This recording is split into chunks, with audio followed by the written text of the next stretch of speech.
Hello again. Today I thought I would do a short video, hopefully a short video. I'm not good at doing short videos, obviously. But I thought I would try to do a shorter video looking at the way that we describe or envision beings of the other crowd. And I'm not talking about how people see them in actual experiences, although we are going to discuss that because that's sort of key to the wider topic here. I'm more looking at how people, not describing anecdotal experiences, not describing actual experiences they've had, but people talking about them more generally, describing them more generally, tend to envision them, to picture them, if you will, to describe how they are physically, how they dress, things like that. Because what I tend to see, my own personal experiences here, not so much with folklore, this is more sort of looking at the pagan community, although this does apply more generally, is a bit of a disconnect, if you will, between the actual folkloric material, the actual anecdotal material, and what we see in the way that they're described, sometimes by authors in books, sometimes just by the way people who haven't necessarily read a lot of folklore or anecdotal material or had their own personal experiences, how they tend to describe them or picture them. So I think it's sort of important to take a look at what we do know about how they are seen or are described by people in folklore and in anecdotes, comparatively, if you will. Because what I tend to see happening is this sort of newer envisioning of them in pop culture, in the pagan community, influenced by pop culture, that is becoming this sort of standard for how we see them, we in the sort of empirical cultural we. And often that is really at odds with how they are otherwise seen. This, however, becomes a bit circular and a bit of a catch-22, because what tends to happen with the other crowd is, because they have this power called glamour, and they can influence how humans perceive them, they have this ability to create illusions and to affect humans' senses, every aspect of human senses.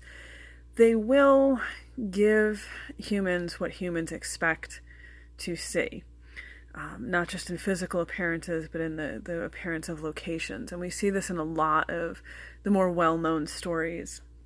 The whole idea of what looks like a handful of gold coins becoming leaves, or gingerbread, quite common across the folklore. The idea of going into what looks like a richly appointed room or house that actually turns out to be sort of a dank cave. Seeing a beautiful spread of food on a table that actually is a bunch of like nuts and mushrooms or leaves, things like that. Those are all examples of glamour.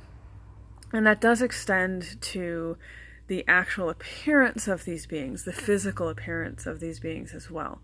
So they are perfectly capable, if we have a strong expectation of how they're going to look or what they're going to appear like, of giving us what we expect to see.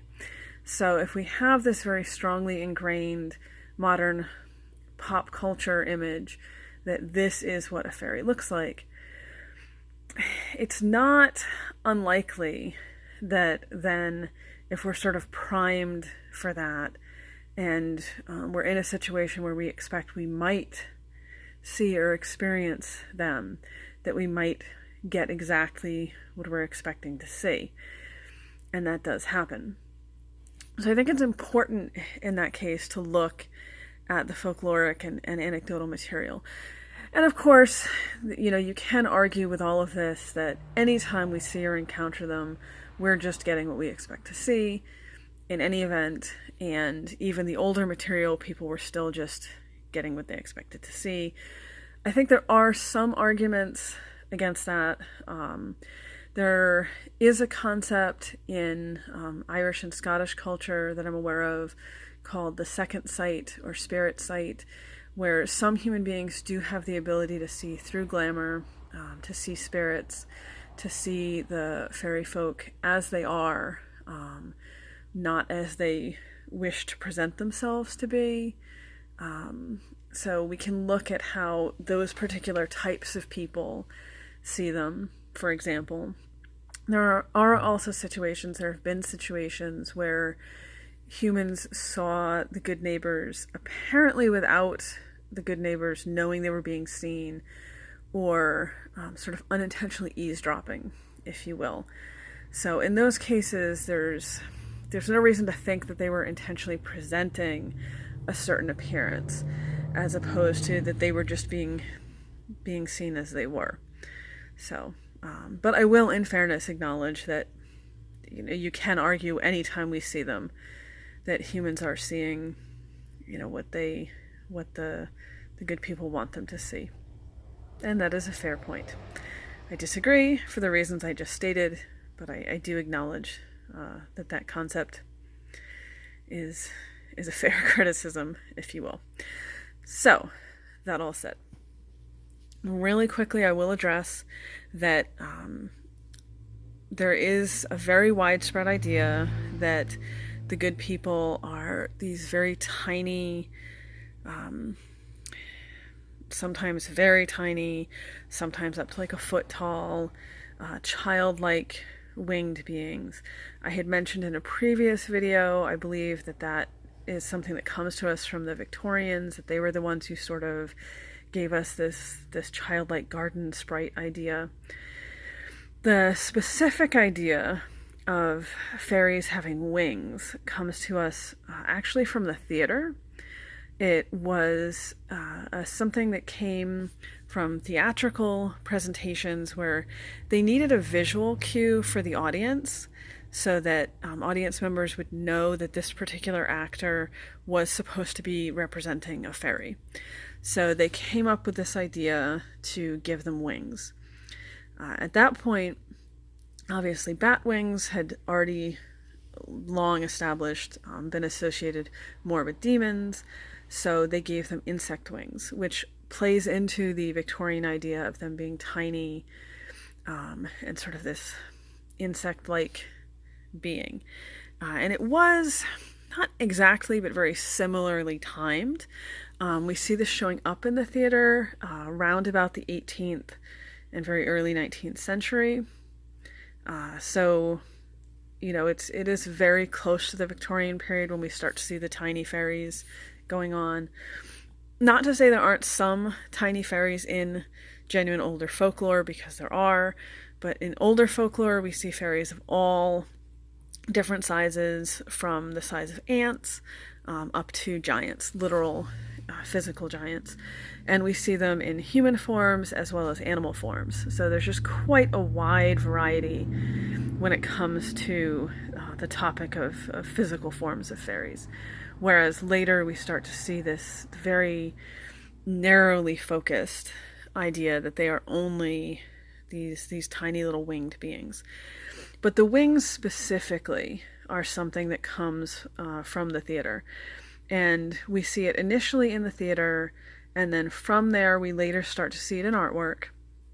And only much later do we start to see it in writing, in descriptions and stories. And only much, much later, getting into the 20th century, do we start to see it in anecdotal descriptions. The fairy census, which I have also mentioned before, is really the first time we start to see widespread accounts by people claiming that they have seen these tiny little winged fairies.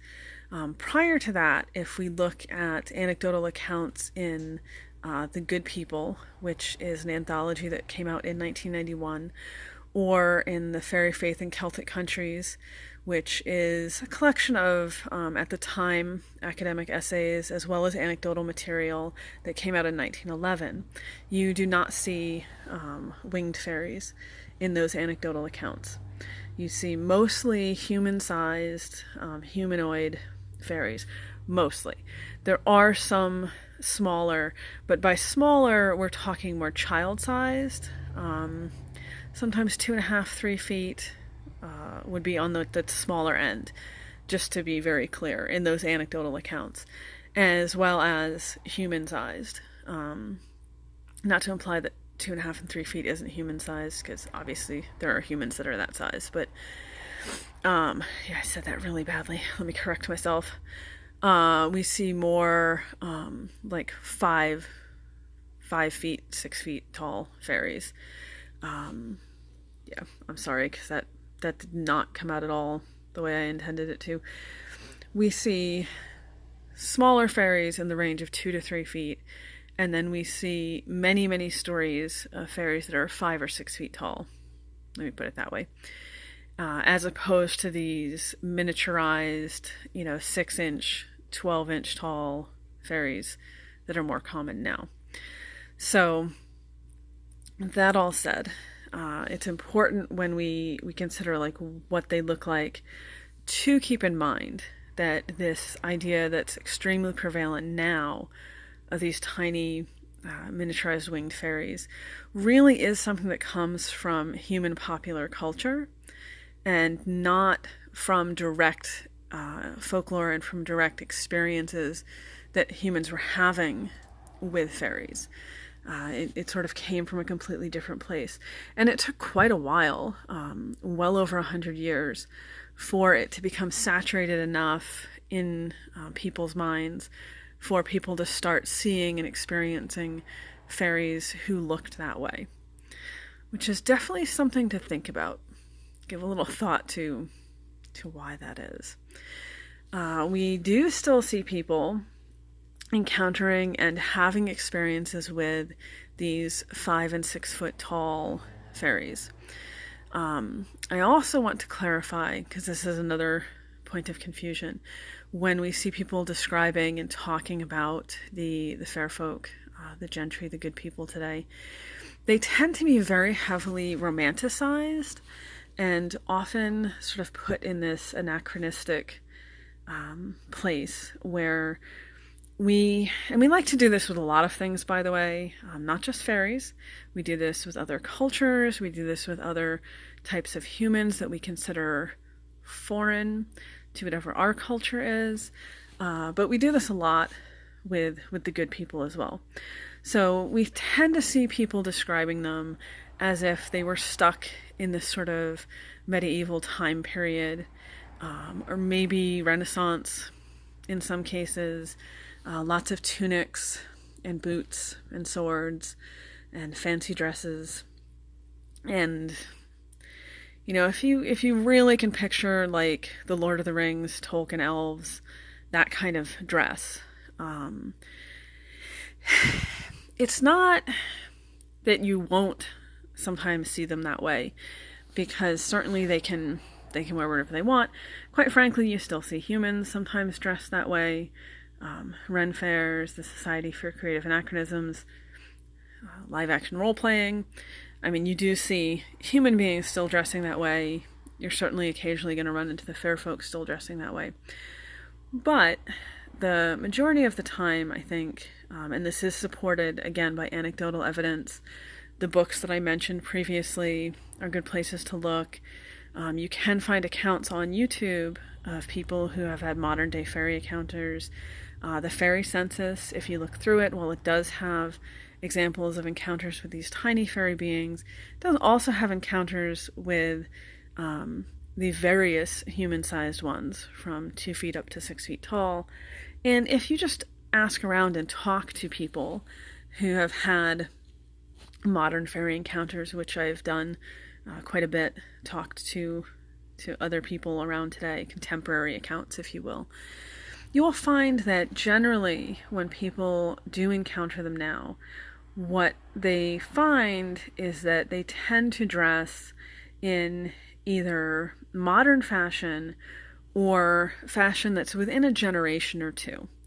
So for us in 2018, you might run into one of the fair folk who is dressed in, whatever would be considered fashionable today, or whatever would have been considered fashionable in the 1990s, maybe at a stretch the 1970s, but something within roughly that range. And we see that when we look at the anecdotal material. W.B. Yeats in The Celtic Twilight discusses a woman he had talked to who, when she was a little girl, her mother had a friend among the fairies. And this fairy woman, this banshee, this fairy woman, when she would appear, the woman described her as dressing the way women of the previous generation would have dressed. So basically, she dressed the way this woman associated women of her grandmother's generation dressing. Sort of a little old-fashioned, but not enormously archaic. She wasn't showing up and everyone was like, wow, that's so weird. She's wearing really old-fashioned clothes. It was just a little out of date to where it was noticeably a bit old-fashioned, but not so much so that it was bizarre, if that makes sense. And that account would have been from 1888, I believe was when that book was published. And that's something we see in other source material as well. This idea that they would dress in ways that were recognizable from a generation or so before, or in some cases current, current for that particular period when they were being seen.